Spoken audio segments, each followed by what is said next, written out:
تو آپ بہت آگے تک جا سکتے ہیں۔ بہت سے لوگ اس ایک جگہ پر تھک کر واپس ہو جاتے ہیں اور وہ اپنی زندگی میں اپنے مقصد کو اس سے آگے کی لیول تک حاصل نہیں کر سکتے، اس لیے کہ وہ صرف ایک لیول تک درد کو برداشت کرنے کے قابل ہوتے ہیں، اس سے آگے جانا نہیں چاہتے، اس تھریش ہولڈ کو بریک نہیں کرنا چاہتے۔ لیکن اگر آپ اس جگہ پر درد کے دو وجود جانے کو تیار ہو جائیں، اگر آپ اپنی گریزاں سوچ کو تیار کر لیں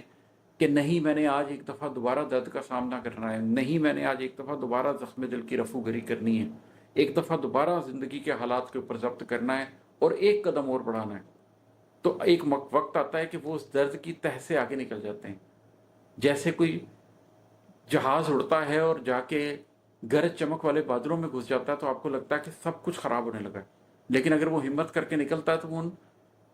بادلوں سے اوپر نکل جاتا ہے، پھر وہ بادل اسے نیچے نظر آتے ہیں اور اس کے اوپر مسئلہ بالکل صاف ہوتا ہے۔ اسی طریقے سے آپ کو بھی ایک دفعہ ہمت کر کے اس جگہ تک جانا پڑتا ہے جہاں پر آپ اپنے زخم دل کی رفو گری کریں اگرچہ آپ کے اندر ہمت نہیں ہے، ضبط حالات زندگی کریں اگرچہ آپ کی سوچ بھی گریزائیں اور درد کے دو بدو نہیں جانا چاہتے۔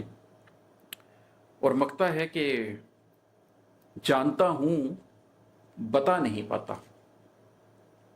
جانتا ہوں بتا نہیں پاتا، حد ادراک سے جڑے کچھ راز،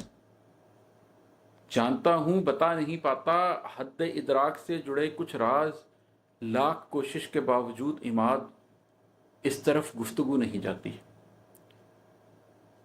اس کا میں کیا، اس کی تشریح بھی بڑی مشکل ہے، یہ تو شعر ہی یہ ہے کہ میں تشریح نہیں کر سکتا۔ بات یہ ہے کہ علم دو طرح سے حاصل ہوتا ہے، ایک علم حاصل ہوتا ہے امپیریکل ایویڈنس سے، شعوری کاوش سے، کوشش سے، یہ علم کا ایک ماخذ ہے۔